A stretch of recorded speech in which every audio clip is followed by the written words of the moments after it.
Ba'zida Easy 60 qidirib yurgan akalarimizga Xargosda tayyor dokumentlari ham tayyorlab qo'yilgan Mazdalar topib qo'ydim. Bemalol bu haftani ichida sotib olib ulguradigan mashinalar qarshimizda. Mana Mazdani hammasi gibridli bular, birorta elektrik yo'q, oqidan bor, mokri asfaltidan bor, barchasi o'sha elektronniy bokovoylik ekan va 21 diskalik oqidan mana hammasini tepasi qoraytirilgan, yoki narxiga pul qo'shilganidan.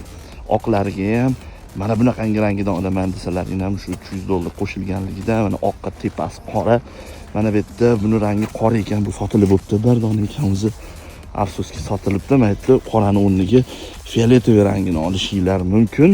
Mana shunaqangi ranglar, mana oqi va mokri asfalti eng ko'pi. Agar qiziq bo'lsa $22,700 dan, sababi bokovoy elektronniga top-up $700 qo'shilgan va rangiga tepasi qoraytirilganligi uchun ham $300, ya'ni mokriga ham tepasi qoraytirilgan, oqqa ham $300 qo'shilgan. Shuni hisobiga ozgina qimmatroq, lekin juda ham yaxshi kerakli ranglar.